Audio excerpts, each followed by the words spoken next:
You see here, kid? You gotta just go for it. Don't think about what comes after or what came before. You just gotta bend your knees, take a deep breath, and jump. And you might think, what if I fall? Well, what if you don't? Ladies and gentlemen. Hey, how's it going? I'm David S. with LTD Media. This is the first episode of the Now You Know podcast. You know who I am. Now you're going to find out who's sitting across from me right now. A really good friend of mine that I've known for a long time. He's going to give you a little bit of rundown about what he's involved with. And we're going to talk about life and trials and tribulations and all the in-betweens and all that stuff. So go ahead and tell them who you are, man. Thanks for being here. Hey, man, appreciate you having me, man. Really happy to be here with you guys.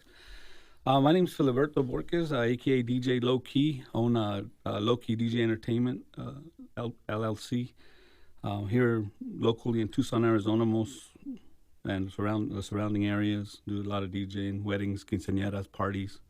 Every now and then you'll see me at a club or a bar down or somewhere around town.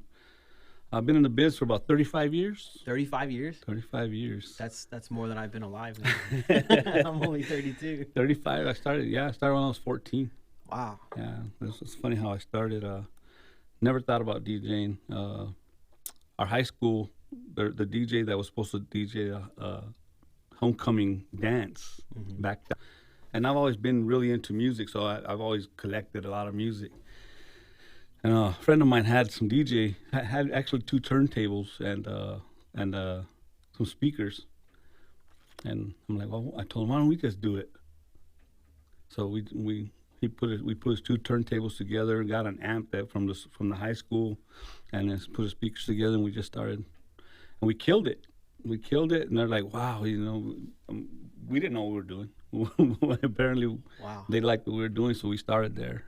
That's where it started. So that event was pretty killer, or what? That event you did that? The homecoming dance. Yeah. They said it was better than the DJ, and it was a DJ from a local radio station from Tucson. No That kidding. was supposed to come DJ. So they said, well, it was better than we could have ever expected. So we're like, wow. So after that, we were the only DJs in town, and we're getting booked for everything. Wow. All the parties, all the graduation parties, weddings, everything that was happening in that little town. It's a little town northeast of here in Hayden, Arizona. Oh, okay, yeah. That's where I graduated high school. Right on. So When did you graduate, if you don't mind me asking? What? When did you graduate? 1988. Damn. I was born in 89. Yep, 1988, bro. Oh, I just turned 50 in June. 50. You look good, man. Hey, thanks, man. I really appreciate that. A lot of people tell me that. I think it's my wife keeps me young. Well, you got all your hair. You should be happy about that. I lost mine at like 8th grade. I was like, wait, I think my hair's starting to dip out already. And I'm like, oh, well, this is what I'm going to deal with. I still got some, though, so. You shave it? No, I don't shave it. I'm not there yet, you know what I mean? It's like kind of, I got enough where it works, but I know that the day's going to come where you just like kind of, like I use the clippers like at the lowest level that you can before you shave. Yeah. I think it's probably a pride thing. Like I'm not doing that next step. I'm not shaving my head like I shave my face. So I was fortunate, man. My grandfather died with a full set of hair, believe it or not, at 76. Yeah. Wow. About 10 years ago. So it was. Wow. I was fortunate to have that gene. Yeah, and it's like full head of hair still. Yeah. Oh yeah. Sorry, I'm jealous, man. I gotta brag about your hair for you. I don't know. Sometimes I wish I could just shave it. You know, it is easy maintenance. I can tell you that. It's like, oh, I need a haircut, and I just go into the bathroom and just shave it. I just one size, bam, it's done. That'd be easier when you're gonna go somewhere. Yeah. So. Downside is I probably spent a good amount of money on hats, so it is what it is. So you've been DJing 35 years. 35 years. Now, I gotta ask you who your influences are for DJing. Like, I'm sure you're gonna be talking about some old heads right now that probably the newer generation ain't really gonna know, but I think we should really talk about your influences. I think some of them would. I mean, I mind you, when I started in the DJ scene, like I said, it was a total accident. It wasn't something that I planned on doing. It's something that I came into because of that cancellation, that DJ. So I kind of, whoever that DJ was, I still don't know who it was. I kind of owe him a little bit of homage for backing out and letting us start doing what eventually I grew to love. I've always loved music. I've always been to music. I mean, when I got into the DJ scene, I've always been a big fan. The famous DJs would be like DJ Jazzy Jeff, Grandmaster Flash. Those guys were really influential to me. So I really didn't know local scene because I was so boxed in at that little town that we were in Hayden, Arizona. I really didn't know any local DJs from Tucson or Phoenix or stuff like that. So my influences were those DJs, the ones that I saw on MTV and stuff like that. Right on. Did you study style and movement on the turntables from any of those influences, or did you kind of just, I'm going to create my own way, I'm going to do it the way I feel I should do it, kind of like, most arts, or did you know, what did you do? I studied a little bit. I mean, I studied a lot of DJ Jazzy Jeff's style. I could never get his cuttings, the way he scratches records and stuff, but eventually seeing the way he blends music, and that's what I took the most out of him, and watching Grandmaster Flash, the way they transition from one song to other. That to me, it gave me my own creativity, do it my own way. I was never much into scratching, even in the '80s, where I did a little bit. I dabbled in it. I still dabble in it, but I'm not really into the scratching, turntablism stuff. I'm more of I want to see people out there dancing, having a good time. Yeah. I want to see people smiling. That's my whole thing. I like to make people feel good with what we do. Can I ask you, when you scratch records, are you like legitimately damaging them, or what happens with that? I've never tried or done it. So with the old vinyl, because with the old vinyl we could scratch it, yeah, we were damaging the records. But if we do it a lot, we'd have to get a new record eventually. Oh, okay. But this new vinyl that they got coming out is called control vinyl, but it's all digital and stuff. The new vinyl, that's what it's made for. So the new vinyl isn't damaging as much. I mean, you're damaging needles, but other than that, you're not really. And then if you're just using like a controller like I use now, it's all digital. So when you scratch, there's no vinyl to scratch. So yeah, but if you're spinning on old vinyl, yeah, you're damaging the record. Oh, yeah. See, I didn't know. I just learned that. I like see him do it, and I'd hear it, and I'm like, oh man, it sounds cool, but like I wonder what happens to records. And now I know. I kind of just learned a lot right now. Pretty awesome. Yeah, you're damaging the record and the needle, because they weren't made to do that. That's not what they were made for. Started in Hayden. You're here in Tucson. You're kind of on the northwest side. It's kind of where you're at. Right. But I've seen you at different venues all over town. Right. How did you get from Hayden to here? What happened? When did it happen? So I went to school at Mesa Community in 89 and 92. My plan was to go. I played baseball in Mesa Community. My plan was to come to the U of A and try to walk onto the baseball team here. Okay, yeah. So, in the interim, I got a girlfriend, ended up having a baby. There goes my U of A, my ideas, So I had to buckle down and get a real job. So I started working for the state prison. Okay. And I worked out there from '92 until 2002. And in the meantime, I was DJing on the side, So when I was going to college and Mesa Community College, that's what put me through. That's what helped me through working nights at clubs up there like the Rio, Bobby McGee's, and nightclubs like that up there. Graham Central Station, I can name a whole bunch. I worked in Mesa and Phoenix, but that helped me get through up there. So when I started working at the prison, I didn't want to live in Mesa. I actually moved to Florence when I was working at the state prison in Florence. And there was nothing in that town. There was nothing for me to do. There was nothing for me to branch out my own ventures, my own business in low-key DJ entertainment. And it wasn't always low-key DJ entertainment. But I couldn't branch out, so I moved to Tucson to try to get in the DJ scene a little bit. At the same time, I was working at the state prison. In 2002, when I resigned from out there, my dedication was to focus it here in Tucson. So from here in Tucson, from about 92 on, I believe. So that's how I came to end up in Tucson. I didn't like Florence. There was nothing to DJ in Florence. Yeah. So you're here now though. You're not doing this by yourself. No, my wife. You got somebody with you. You got your wife with my you. wife started with me in 2008. Okay. So yeah, she started. I taught her how she. It's funny because we were driving to Las Vegas one day and we're in the car and we're listening to music and she's like, we're feeling the music. She's bobbing her head to it. She goes, this song will go good with this song. And I looked at her. I'm like, how do you? And at this point, I had stopped DJing for about 3 years. Okay. When I met her, my whole focus was wanting to make this relationship work. So I stopped DJing, stopped the nightlife because the nightlife sometimes it's got its own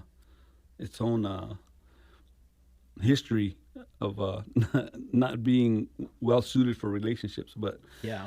So I gave it up for 3 years. I said, let me see if I can make this work. So that night, that one day we're driving to Vegas and I see her bobbing her head to this music and I'm like, she says, that song will go good with this song. And I looked at her, I'm like, what?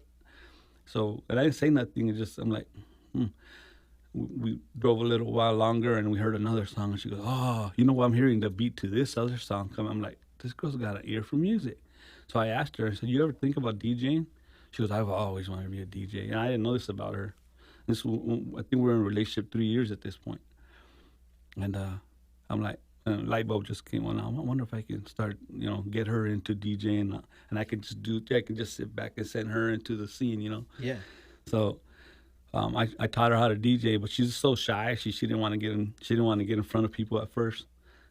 So I ended up taking the ball and running with it, and she's behind me with the whole time. So now she's I can say she's better than me at blending music and the only thing she doesn't do is get on the microphone, but her mixing skills are amazing. So I'm fortunate to have my wife also DJing with me. That's cool. That's a cool story. That's awesome. Couple goals right there. And believe it or not, it gets us gigs because we are a couple sometimes. Oh, especially really? Weddings. Yeah. Do people just feel like a sense of trust? They feel, there's more of a family element to it that kind of brings them closer, or is it just? Yeah, there's some of that, and there's some that these guys know what they would want at their wedding. Yeah. It's not some. I'm not gonna lie. Some DJs are selfish about what they want to play and in which direction they want to take a crowd. I'm like, okay, when I sit down with somebody and I tell, look, we know what we wanted. We know what we wanted to, and I DJed your wedding, so you kind of know. Of course you did. You kind of know all the times I sat with you guys and picked your brain about what you guys wanted, and I mean, my whole idea is I want them comfortable enough to know that we're gonna do what we need to do. Yeah. And I'm thinking about your wedding. Man, that was a hot day. It was like the hottest on record for that day. Yeah, we were like, April's gonna be a great time to be outside in Arizona. with no cover. Gosh, yeah, it was. I was in my tuxedo. It was fun. Oh, I probably lost about 5 pounds that day. That's why at the end of the night, like once it was really done, me and the wife, we were like, let's just hop in the car, turn the AC on, and just go. And we drove up to Phoenix because we had a flight out the next morning to Hawaii, and we were like, we're out of here. I don't know if you noticed, as soon as we walked out, we were like, see you later, appreciate it. But no, but talking about the wedding thing, I do remember that you would contact me often, like real in depth, asking, hey, what do you want to play? What do you want here? What do you want played here? It was very respectful, and you were really setting up the whole event to be what it needed to be. Yeah, because if you don't have that select music or what you want playing, it's kind of, I don't know if I'm in control of things, right? Like, especially like my wife likes to be in control of a lot of things. She hears it, she's probably like, yeah, he's right. But yeah, it was incredible. It was incredible. Loved it. And I try to make that the experience has to be your guys'. Yeah. And that's the thing, especially the bride. If we can make the bride happy, then everything. I've in 35 years I've only gotten one bad review, and that was because when it wasn't even us DJing, it's somebody I sent to DJ. Because at one point, I had so many events coming in that I needed to branch out and contract other DJs. So I don't do that no more because that one bad review said I'm not dealing with other DJs anymore. I'm not gonna tarnish my reputation for sending other people out there to do what I know. Mm-hmm. I know the personality that people kind of want out there. It's personal. It's very personal. A wedding, quinceañera.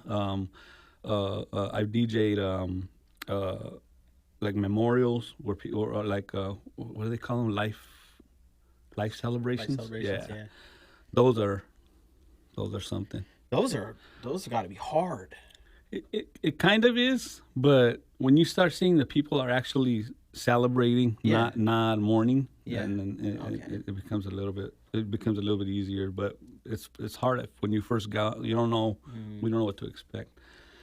Are you thinking about branching out again in the future when things kind of open up? Because I know, I own this media company here, and quality control is one of the top things on our list. Right. And when you start expanding in the different realms or with, new employees and you got to make sure the quality's still there.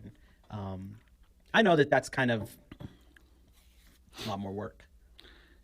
It is. It's more back work. Yeah. Than front work. Mm-hmm. And I'm thinking about it. As a matter of fact, I told my wife, I said, I probably got good 5 years left of being out there in front and center and doing this. I said, after that, I wanna definitely start looking in the next. I got a 5-year plan. The next 5 years, I want to start what they call in the DJ world is a multi operation. Okay. DJ entertainment service. Okay. Everything from lights to building big events, to having live speakers, sound equipment. That's kind of where my goal is in the next 5 years. So cool. Pre-COVID, things are going well. Events. Mm-hmm. COVID hits. What happens to your business when this hits? Man, that's when I need a celebration of life. Oh man! So we were doing good up until March. I mean, we were doing so good that we were playing at a couple of local bars. The Living Room up here on it's not there no more, but at the La Encantada Mall. Yeah, I remember that place. Yeah. We were playing there on Thursday, Friday. That place is gone now? Yeah. Because of COVID? Yeah. Thursday, Friday, Saturday, and some Saturdays and Sunday mornings for breakfast. We had that down there. And then we were filling in at Union for those DJs when they had other issues or when they had other things going on. We'd go fill in at Union and Reforma. Yeah, and once in a while we go down to Mr. Head's and play with those DJs down there. So we had all that going on top of the weddings and parties, quinceañeras, and everything else that was going on. So we were booked pretty much every weekend pre-COVID up until March. March hit. I had something like 35 weddings planned for 2020. That's a pretty good amount, yeah. So every single one of those weddings, 32 of those weddings canceled, just straight up. Just said, we're done. Well, COVID's not going to allow us to do it. We can't. Did that all happen in March? That all happened. You were getting like emails and calls like, hey, I was on the phone. I was literally on the phone for 2 weeks straight with cancellations. People trying to postpone, but the venues weren't, they didn't know. So they ended up canceling, and they told me they'd let me know later on if they postpone. 3 weddings did postpone to 2021, but I've already had 2 of those canceled. So I only have 1 left in 2021. I mean, it's starting to pick up. I got a couple of birthday parties and a couple of corporate events coming up, but yeah, it tanked. I lost, and that was 35 weddings in March. That's not. I would have booked at least 20 more weddings Next month. by. I would have had probably about 55 weddings that year. Wow. Yeah. And you lost them. Oh yeah, I lost them to COVID. Yeah, it took a heavy hit on my business. So, and mind you, I'm not at this point. I'm not working anywhere else because it was doing so well for 3 years. I was doing really good.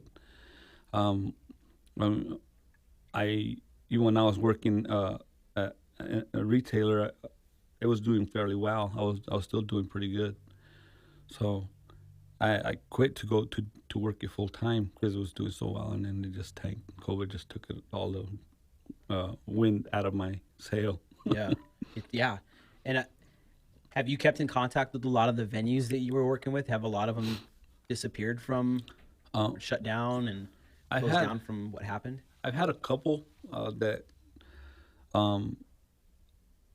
I've started reaching out to again, and they're interested. It's just still with COVID, they're still limited to 50, 60 people, and some weddings are huge. I mean, I've done weddings up to 200, 300 people, and these people that have those weddings that big, they're no one's not calling. Well, those are the weddings that actually put your business over the top. I mean, those other little weddings you can do, but you're nickel and diming to get to. Is that kind of like those little ones are like a break even kind of thing? Almost? The little ones, kind of, yeah. And, I mean, I will hardly ever say no to somebody who wants a DJ. I mean, as long as they're willing to work with what I'm charging. I mean, I'm not the most expensive DJ in town, but I'm not the cheapest DJ in town. So I kind of stay right in the middle.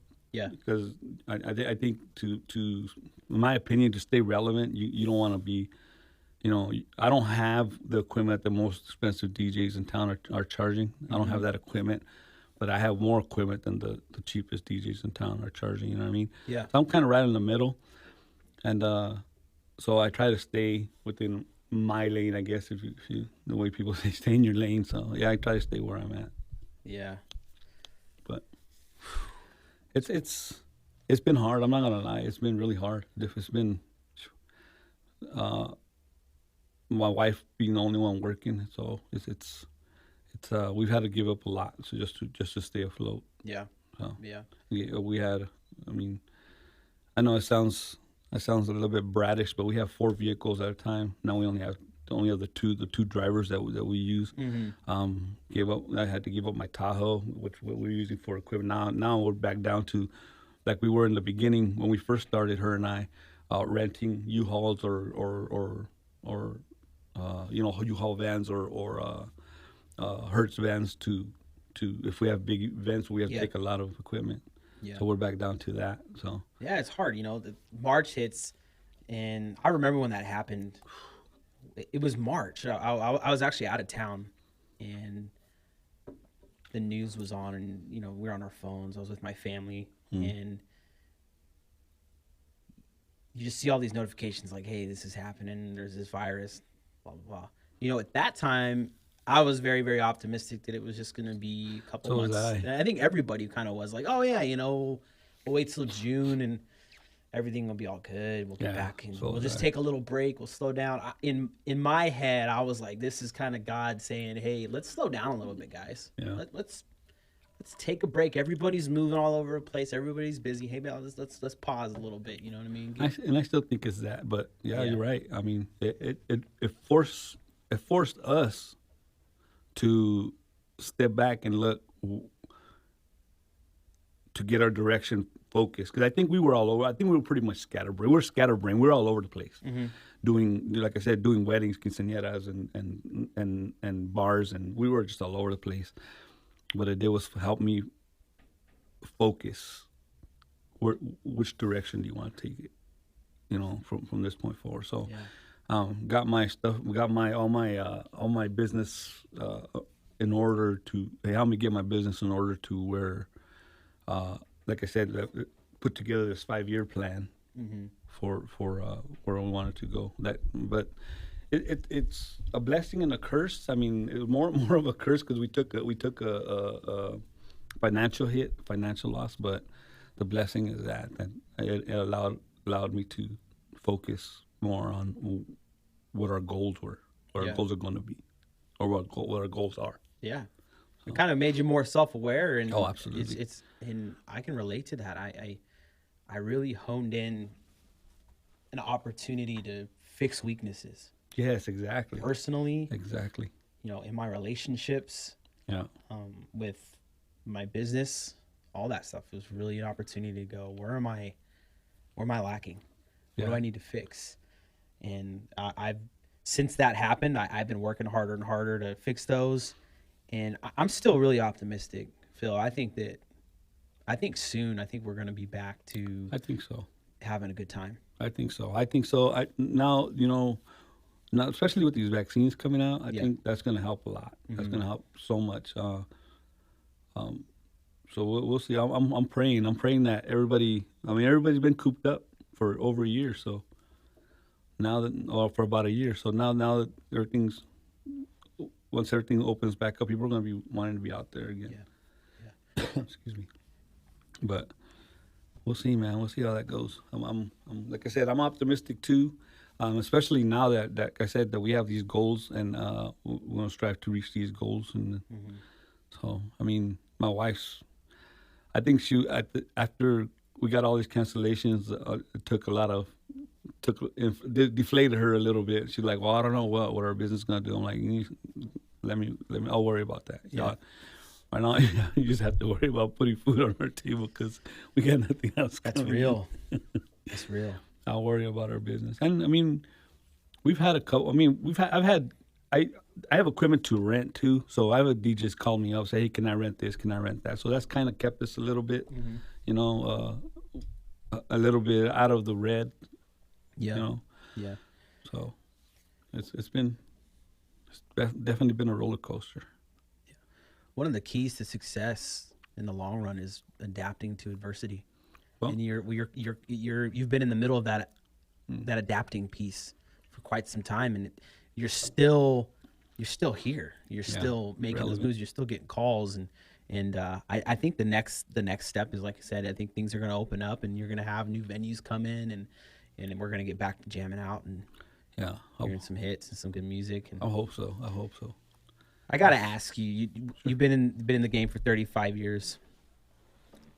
What advice do you have to somebody pursuing being a DJ?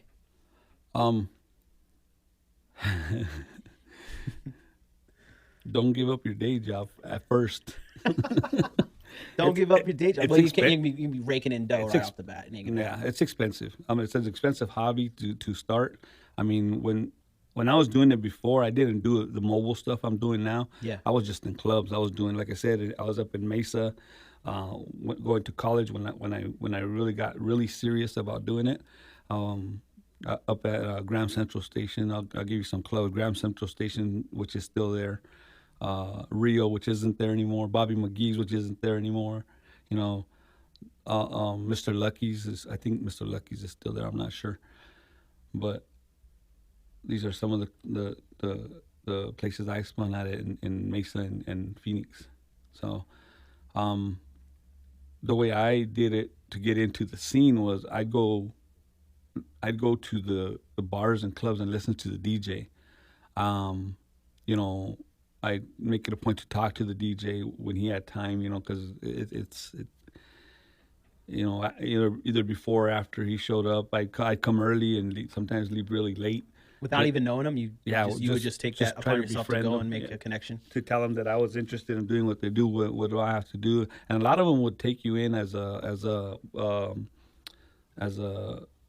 roadie, come out, you help me set up, help me tear down, especially with weddings. Weddings are hard because it's set up and tear down, especially when you have a big venue, to set up and tear down. You go in and help, and most of that, all of that is free. So getting under somebody's wing, that's one of the biggest, if you want to start from scratch, I mean, we have so much technology now. We got YouTube. everybody's learning stuff on YouTube. So there's no reason why people can't learn Yeah. to DJ on YouTube. Yeah. No kidding. But like I said, it's not a cheap hobby. It's not something you can just jump into with no money. You have to have a little bit to get. Yeah. You know, a lot of DJs I see DJing off of their computer. It's not the same. So like you mean like plugging in a Serato? Yeah, just without using any soundboard or mixer or stuff like that. It's not the same. Yeah. You want, as a DJ, well, I don't know. In my opinion, I think a couple or a client wants the experience, not just somebody on the computer. You know what I mean? Yeah. We've gone away from a lot of us DJs have gotten away from the old school turntables. Actually, I'm going back to the old school turntable. Yeah. I want to do a whole old vinyl set. It's just the way I used to do it back in the 80s. That's mine.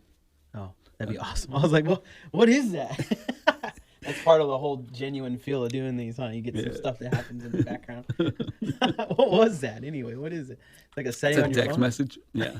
It's a text message on my phone. That's that old, I think it was that Jason theme. Oh. Jason's coming for you. Is that somebody that you don't want texting you? No, that's my normal text message. I was like, you hear that sound? Oh man, that's that person I don't want texting me. It's kind of like a warning. Dun dun dun dun. I turned it off. Oh, that's awesome. That's awesome. I thought I turned it down. I guess not. Yeah, that loud. I'm sure we picked it up. Did we pick it up on the? Probably a little bit. Nareda said we picked it up on the. So if people that don't know, Nareda is our sound engineer. She's running the podcast stuff for us. She's really awesome. So there is somebody else behind the scenes. There's not just me and Phil here just plugged in doing it. There's somebody that knows what they're doing back there and a lot better than I know what to do. So. This Perrier is delicious. Perrier is delicious. I'm hoping to get sponsored by you guys. I love your drink, so that'd be awesome. Yeah, Phil likes it too. Yeah, I love Perrier. Well, we're pretty far in. I don't need. How long have we been talking for? Where we at? About like almost 20 minutes. Almost 20 minutes. There we go. Man, when was the last time I saw you though? It's been a minute. The last show we did here, my last show we did here. I think it was in 2000, the middle of 2019. Yeah, I think that's when your first EP came out. I think that was the last show I did with you guys. First EP. Yeah, that was a long time ago. So you're not doing it no more? No, I still do it. Yeah. You know, you can't play shows, so yeah. So I kind of makes sense. I focus more on the content of the music a lot more than. Yeah. So you're still writing lyrics? I am, yeah. I'm still writing lyrics. I still produce a little bit, but I've found myself working with different producers, especially some out of LA, because producing and stuff's fun and all that. But when you have everybody in the music business really starting to suffer from what happened, like you talked about, the least I can do is help some producers out because they're producing the music, they're not writing the lyrics, they're not doing all that part. So if you can work together and people are exchanging some currency of some sort and paying a bill. I mean, I remember doing a deal with a local guy here, and I think it was like May after COVID started. I've always kind of liked what he does with. He's worked with a few different artists here in town, and I was like, yeah, Tucson's got a huge underground scene. Huge underground hip hop scene. Huge. Yeah. There's artists here that why they're not signed, I don't know. Well, I do know. I know that the industry is not what it seems, and it's more of kind of like a circus, man. No, I mean, I don't really care if anybody in the industry. I can support my own music and whatnot, but yeah, it's a circus, and the talent that's here.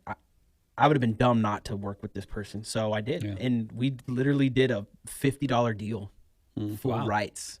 I'm like, hey man, how much I heard. I heard his. So I was on Instagram, and he had posted it, and I heard it, and I'm like, this nasty, that's bad. I like that. So I reached out to him, said, hey, I'm doing a new project. Any chance we can work together? He's like, yeah, and we got to talking. He's like, I was like, how much? He's $50. I'm like, no shit, Wow. $50. So I took it. I did that song, put that track on, and it's out there now. It's called Grateful. Oh, cool. DJ I Rip can check D. it out. Oh, it's Rip D. Yeah, you know Right Rip on. D? Yeah, I do know Yeah. Rip D. Yeah. So I worked with him on that, and I was just ecstatic. He didn't know that. I mean, because he was at a different level at the time in the music scene than I was. I kind of was still real reclusive. Play a show. I was very like picky on my venues. Yeah. I understand that. I totally understand that. But I mean, I tried to get out to more, but I just couldn't. I tried doing like you did and like talk to people to get into other venues, but it's kind of weird. I felt like there was a sense of. I think you were in a particular situation though, so I understand that. Yeah, and I think there was a certain favoritism towards certain people, and that's everything. You know what I mean? Yeah, see, that's the scene. Yeah, though. and I never took it personal. I just really embraced the opportunities that I. There's some I did promoters have. here that won't promote anybody unless you're in their clique. Yeah. So that's the thing. I mean, what you guys did was amazing. I was humbled to be part of you. Yeah. You know, part of what you guys did. So I was always so impressed with you guys. We were thankful for the opportunities you gave us. I know that you got us onto a online radio channel, did an interview. Yeah, that was cool. I had a pretty good following then. I feel like that connection we made with just those people too, it really helped get us out there more, especially in the scene. I think that got us into some of the other shows we did. I think people were like, hey, we met these guys. They're pretty good. You might want to throw them on a lineup. And because after that's kind of when I started getting like random DMs like, hey, do you want to be in a show? Do you want to be in a lineup? Granted, some of the lineups that people were trying to get us into, there's people with ill intentions in every aspect of business, and some of them you're like, you want me to pay what to come? Yeah, to go perform. I'm like, you're supposed to be paying me. There was some I got to that you got to sell tickets, which is fine. Yeah, I'll sell the tickets and get the money to pay you back. Which was most of the deals that would come up. Some of them were like, you got to pay to come and perform, That's what I mean. and you don't get shit. I'm like, you really think that I'm gonna pay that much money to come here and get a little set and make you money and make you money? Like, granted, I understand that I am getting in front of people and they're hearing the music, but it's like one of the shows was in Phoenix, so you got to drive to Phoenix. Mm-hmm. It was a late set, so wow. now I can either drive back like super late at I night. have to stay up there. Now you got to get a hotel room. Yeah, so now you're looking at a hotel room. So you got that cost. Yeah. Right? There's not a lot of business people in the music industry, bro. Like that's just my opinion. Yeah. So when you start like adding up numbers like, hey, this don't make sense.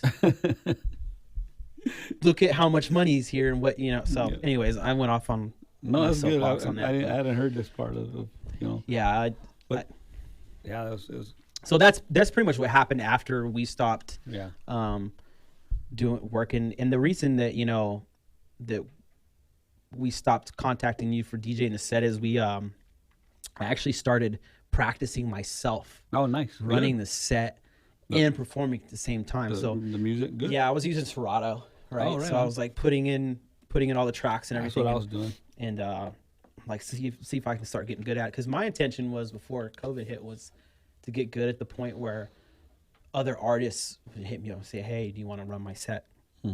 Because for me, just getting on stage period was a blessing in itself. Oh, you guys are good. You guys are good. How many albums you guys got out? Oh man, now we're at,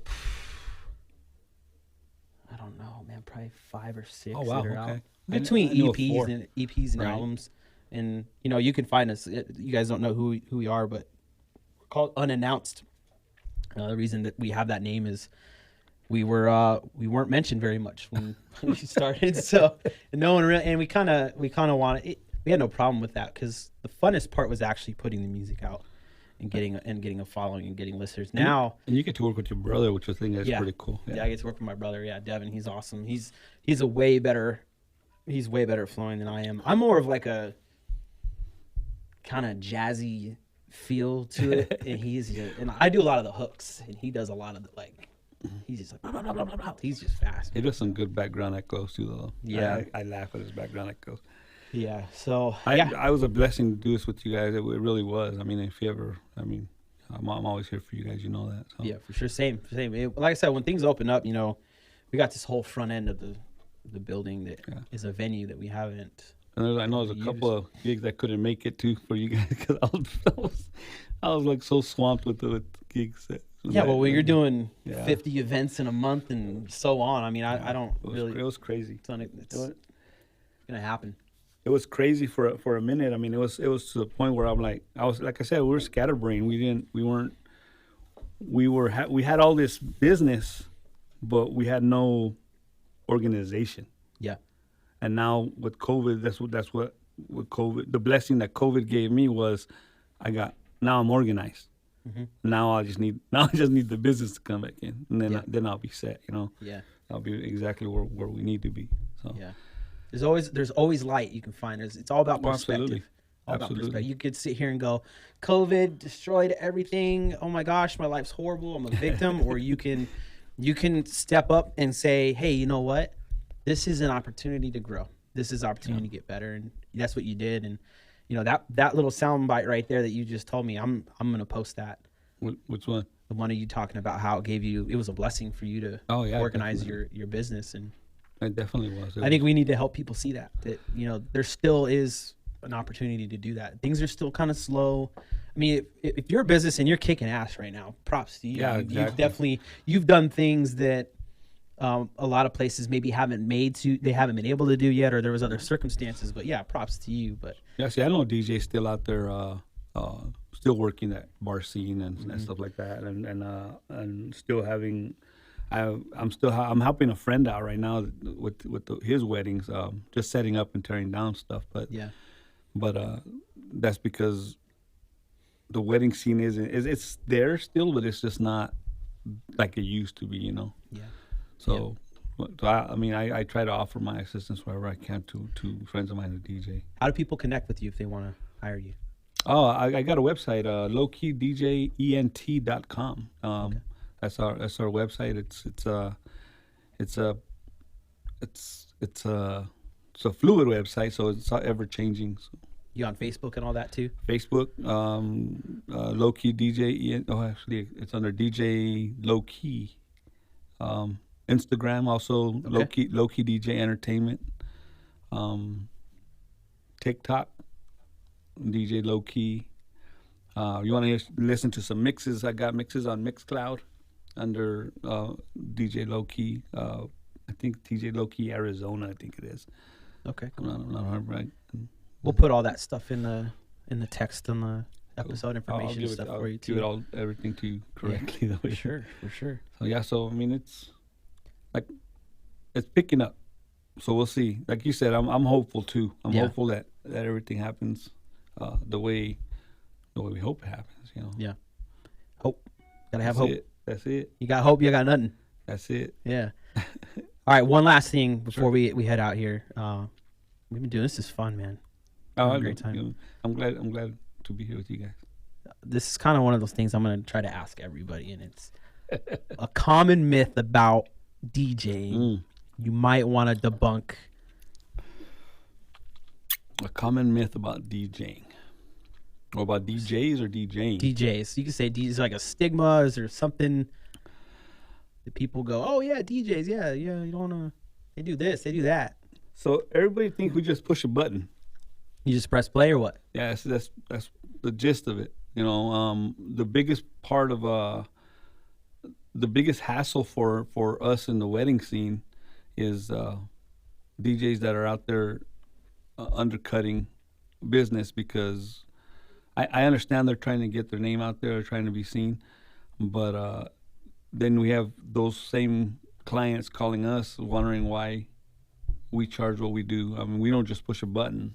It's not just push play and the music starts. There's a whole production, even for a wedding party, that happens behind the scenes before and after, even after, trying to get somebody to give us a review or something, you know. Yeah, so there you go. They don't just press play. Yeah, okay. It's not just press play. What about?